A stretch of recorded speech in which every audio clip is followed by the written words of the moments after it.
ఫోటోని కుట్టేద్దాం. నగరంలో సరికొత్తగా ట్రెండ్ అవుతున్న ఎంబ్రాయిడరీ స్టైల్. పూర్తి వివరాలకు చదవండి రేపటి సాక్షి హైదరాబాద్ ఎడిషన్. తెలుగు రాష్ట్రాలు కలవక ముందు తెలుగు రాష్ట్రం ఆంధ్రప్రదేశ్ సపరేట్ గా ఉన్నప్పుడు శ్రీబాగ్ ఒడంబడికలో వాళ్ళు క్లియర్ గా చెప్పడం జరిగింది. రాజధాని ఒక చోటు ఉంటే హైకోర్టు ఒక చోటు ఉండాలి. అలాంటిది శ్రీబాగ్ ఒడంబడిక యొక్క తీర్మానం. అన్నిటినీ తొంగలో దొక్కాడు. రావాల్సినటువంటి మేలు జరుగుతున్నటువంటి మేలు చేసిన వ్యక్తుల్ని తను వాళ్ళకు చరిత్రలో పేరు వస్తుంది అని తలచి వాళ్ళను దెబ్బతీసేదానికో తర్వాత లేదా రాయలసీమ ప్రజలపై ఉన్నటువంటి ద్వేషమో తెలియదు, కానీ అంచెలంచెలుగా దాన్ని రాయలసీమ ప్రాంతాన్ని సర్వనాశనం చేసే ప్రయత్నం చేస్తున్నాడు. ఈరోజు హైకోర్టు పెడుతుంటేనే ఏముంటాయి, 4 టేబుల్ వేస్తారన్న మాట మాట్లాడావు. మరి బెంచ్ ఇస్తే ఆ 4 టేబుల్ కూడా ఉండవు కదా చంద్రబాబు నాయుడు గారు. ఎందుకు మీరు ఇంత ద్రోహం తలపెడుతున్నారు? రాయలసీమ ప్రజలు మీరు రాజధాని పెట్టుకుంటే ఏం మాట్లాడలేదు. హైకోర్టు అన్నటువంటిది వస్తుంది అన్నటువంటి ఆశతో ఉన్నారు.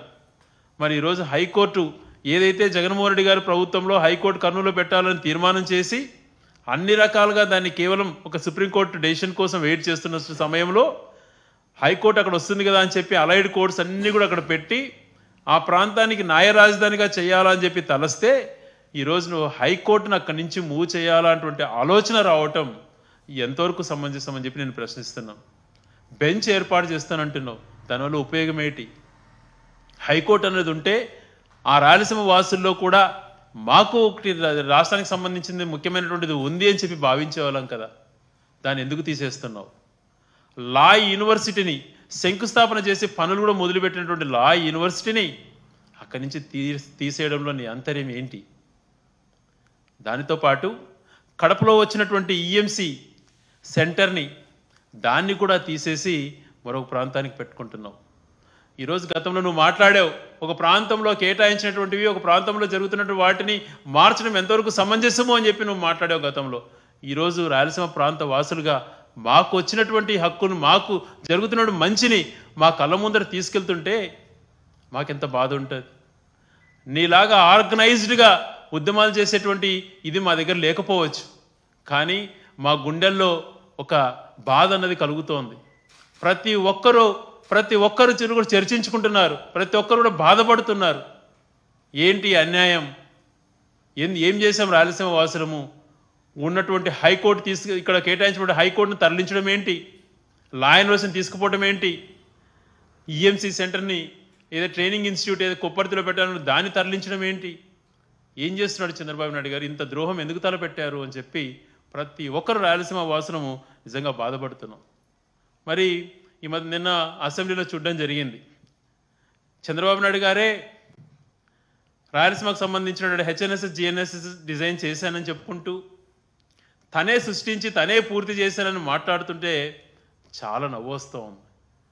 ఒక్కసారి ఆయనకు చరిత్ర మర్చిపోతాడో లేకపోతే ప్రజలను తప్పుదోవ పట్టించాలని ఆలోచన చేస్తాడో అర్థం కావట్లేదు. కానీ 1995లో ఆయన ముఖ్యమంత్రి అయ్యి 2004 వరకు ముఖ్యమంత్రి కొనసాగాడు.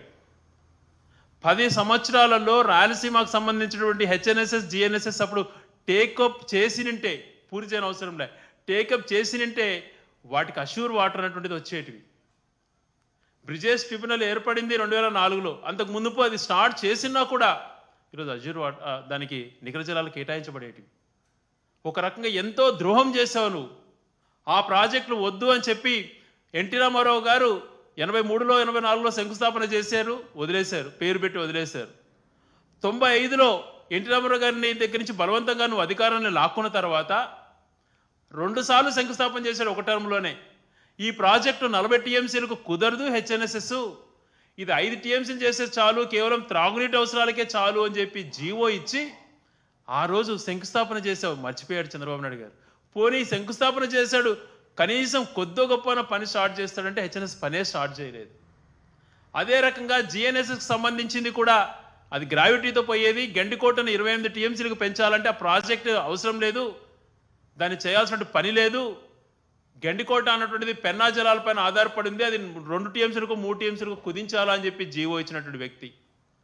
అటువంటి పరిస్థితుల నుంచి ఒకటే టర్ములో రాయలసీమకు సంబంధించి జిఎన్ఎస్ హెచ్ఎన్ఎస్ఎస్ జలయజ్ఞంలో భాగంగా టేకప్ చేసుకొని హెచ్ఎన్ఎస్ఎస్ను దాదాపుగా పూర్తి స్థాయికి కంప్లీట్ చేసిన వ్యక్తి రాజశేఖర రెడ్డి గారు ఎన్ని వేల కోట్ల ఖర్చు పెట్టి ఆ ప్రాజెక్టును యుద్ధ ప్రతిపాదకపోయిన 5 సంవత్సరాలలో అనంతపురం జిల్లాకు ఈరోజు సస్యశ్యామలమైంది. హార్టికల్చరల్గా కానీ ఇండస్ట్రియల్గా కానీ అనంతపురం జిల్లా ఒక ఎడారి కాబోతున్నటువంటి జిల్లాను బ్రహ్మాండమైనటువంటి జిల్లాగా మార్చాడు అంటే అది రాజశేఖర గారి గొప్పతనం అని చెప్పి ఏ పసి బాలు అడిగినా చెప్తారు.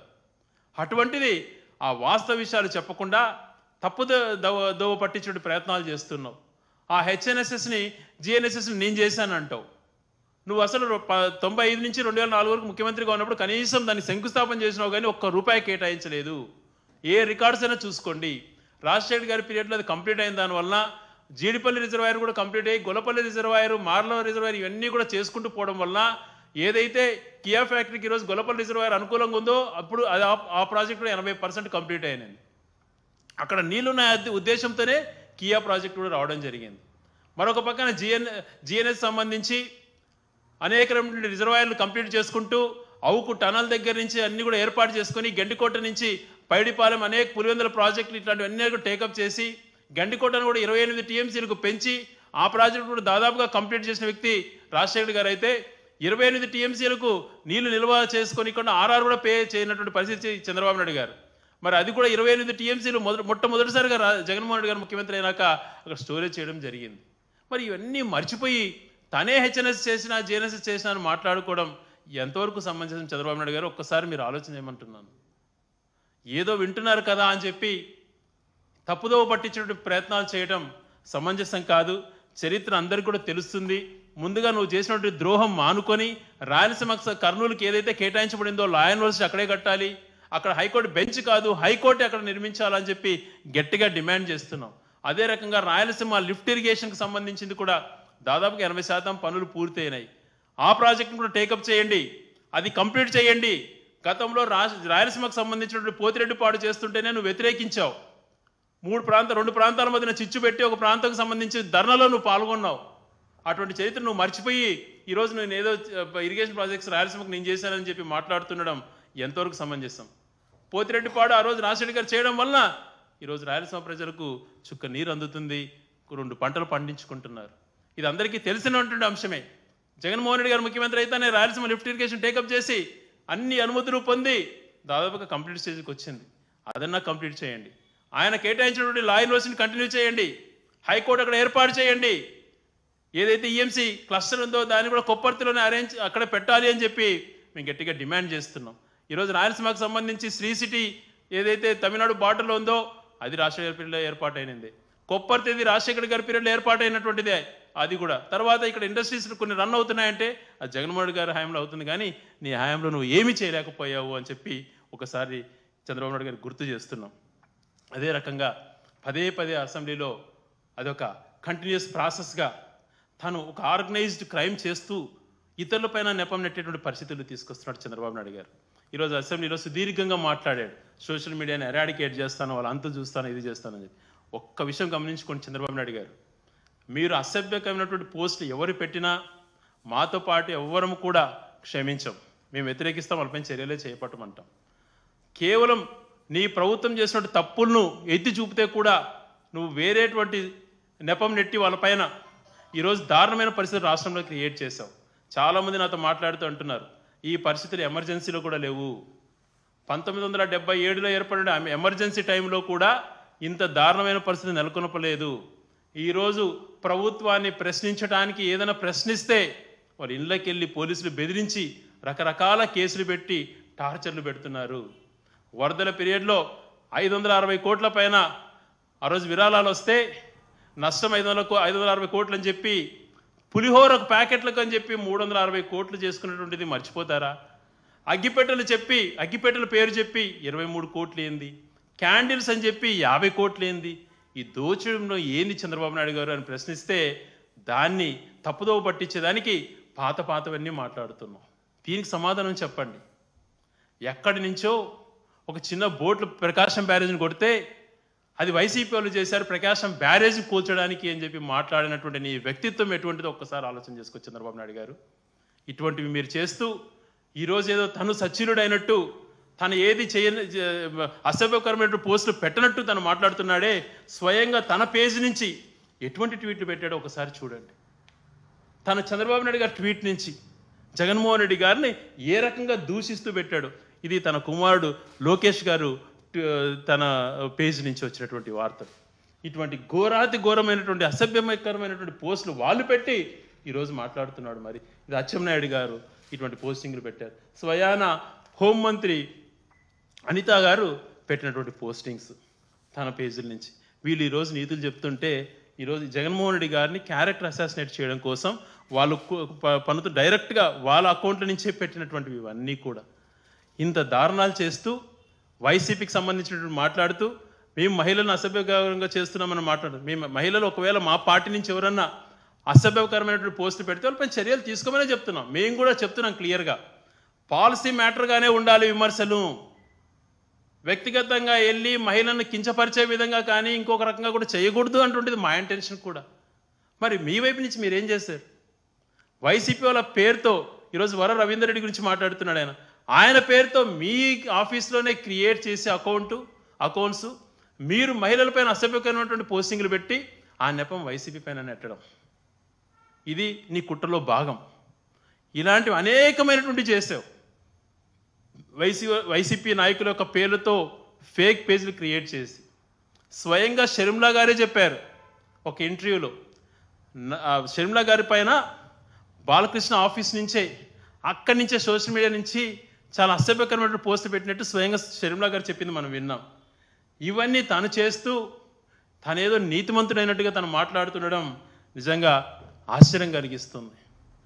బోట్లు వచ్చి బ్యారేజ్ను వరదలో దాదాపుగా 10 లక్షల క్యూసెక్ల పైన వరదలో 2 బోట్లు కొట్టుకొని వస్తే వైసీపీ బ్యారేజ్ను కూల్చడానికి చేస్తున్నారన్నటువంటి తప్పుదోవ పట్టించే ప్రయత్నం చేసినటువంటి నువ్వు మరొక పక్కన అక్కడ వేలాది మంది ప్రాణాలు కాపాడినటువంటి రిటెన్షన్ వాళ్ళు కడితే దాన్ని కూడా అంచిపెట్టి ఎక్కడ జగన్మోహన్ గారికి పేరు వస్తుందో అని చెప్పి మీరు చేసిన తప్పిదం వల్ల వరదల్లో 100 మంది చనిపోయి కోట్ల రూపాయల ఆస్తులు ప్రజలకు ఎంతో నష్టం జరిగితే దాని గురించి మాట్లాడకుండా జగన్మోహన్ గారిని టార్గెట్ చేసుకొని మీరు చేసినటువంటి అరాచకాలు 1-2 కాదు. ఇవన్నీ చెప్పుకుంటూ పోతే అనేకమైనటువంటి ఉన్నాయి. చట్టం తీసుకురా, ఎవరికైనా ఒకటే చట్టం అన్నటువంటి రీతిలో వ్యవహరించు.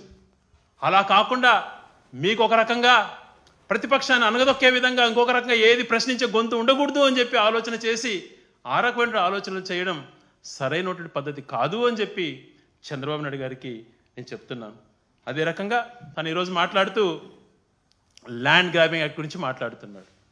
ఈరోజు ల్యాండ్ గ్రాబింగ్ అన్నటువంటిది ఉండకూడదు. వాళ్ళు అమెరికాలో ఉన్నా, మరొక దేశంలో ఉన్నా, మరొక రాష్ట్రంలో ఉన్నా, ఇంకొక ప్రాంతంలో ఉన్నా వాళ్ళ భూమి వాళ్ళకు భద్రంగా ఉండాలి అని చెప్పి అటువంటి మంచి వ్యవస్థను తీసుకురావాలని చెప్పే సమగ్ర భూ సర్వే పెట్టినటువంటిది. ఆ సమగ్ర భూ సర్వే వల్ల మంచి పేరు వస్తుంది వైసీపీకి అని తెలిసి నీ యొక్క కోవట్లతో దాన్ని మంచి పేరు రానియకుండా దాన్ని తప్పుదోవ పట్టించి దాన్ని నిర్మూలింపజేసేటువంటి ప్రయత్నం, బ్యాడ్ ప్రాపగండ చేసి నిర్మూలన చేసేటువంటి ప్రయత్నం చేసింది మీరు కాదా చంద్రబాబు నాయుడు గారు? ఈరోజు మీకు అధికారం వచ్చిన తర్వాత మీరు లేని చట్టాన్ని రద్దు చేసినట్టుగా ప్రజెంట్ చేసుకుంటూ ఈరోజు మళ్ళీ కేంద్ర ప్రభుత్వం దానికి నిధులు ఇయ్యను అంటే లేదు నేను కూడా సర్వే స్టార్ట్ చేస్తున్నాను, నేను ఇంకొక రకంగా నీతి మాటలు మాట్లాడుతున్నాం. ఎస్, జగన్మోహన్ రెడ్డి గారు ఆలోచన చాలా మంచిది. ఆ రోజు తను చేసినటువంటి ప్రయత్నం చరిత్రలో ఎప్పుడో బ్రిటిషర్స్ కాలంలో 100ల సంవత్సరంలో జరిగినటువంటి సర్వేలు సరిగా లేకుండా ఉన్నాయి. హద్దులు ఫిక్స్ కాక చాలా గొడవలలో ఉన్నారు. దీనికి శాశ్వతంగా పరిష్కారం ఉండాలని చెప్పి సమగ్ర భూ సర్వే ఏర్పాటు చేసి ప్రతి ఒక్కరికి కూడా ఎవరికి నష్టం జరగకూడదు, పేదవాళ్ళకు కూడా మంచి జరగాలి అని చెప్పి అనేకమైనటువంటి ల్యాండ్కి సంబంధించిన సంస్కరణలు తీసుకొస్తే మంచి పేరు రాకూడదు అని చెప్పి నీ దొంగ ప్రయత్నాలతో తప్పుదోవ పట్టించి బురద జల్లేటువంటి ప్రయత్నం మాత్రమే చేశాడు చంద్రబాబు నాయుడు గారు. అది ఆయన కూడా తెలుసు. కానీ తన వ్యక్తిగతం కోసం అవతల వాళ్ళపైన ఏ నెపమైనా నెట్టడానికి సిద్ధపడేటువంటి చంద్రబాబు నాయుడు గారు ఒకటే ఆలోచన చేసుకోవాలి, ఇటువంటి దొంగ ఆలోచనలు మానుకో. చేసే ఏ కార్యక్రమం చేపట్టినా జగన్మోహన్ గారు మంచి చేయాలని చెప్పే. ఆ రోజు అవినీతికి తెర ఉండకూడదు, ఏ పని చేసినా మంచిగా ప్రజలకు మంచిగా ఉండాలి అని చెప్పి మొబిలైజేషన్ అడ్వాన్స్ కాకుండా పని చేసినాక బిల్లులు ఇవ్వాలని చెప్తే ఈరోజు దాన్ని తీసేసావు. అవినీతిని ఈజీ చేసుకోవడానికి ప్రయత్నం భాగం కాదా? మరి 100 కోట్ల పని దాటితే జ్యుడిషియల్ సిట్టింగ్ జడ్జి ఎంక్వైరీ చేసి జ్యుడిషియల్ రివ్యూ జరిగిన తర్వాత ఆమోదించాలన్నటువంటి దాన్ని రద్దు చేసి ఏదో మళ్ళీ అది కూడా వైసీపీ పైన ఏదో నెపం నెట్టేదానికి ప్రయత్నం చేస్తున్నాం. మంచి పనులు చేసినప్పుడు మంచి అను చంద్రబాబు నాయుడు గారు, అంత ద్వేషం ఉండకూడదు. ప్రజా జీవితంలో సుదీర్ఘంగా ఉన్నాను అని అంటావు. ప్రజా జీవితంలో సుదీర్ఘంగా ఉన్న వాళ్ళు, ప్రజా జీవితం పైన అంకితమైనటువంటి వాళ్ళు, ప్రజా సేవ చేయాలనుకున్నటువంటి వాళ్ళకు మంచితనం కూడా ఉండాలి.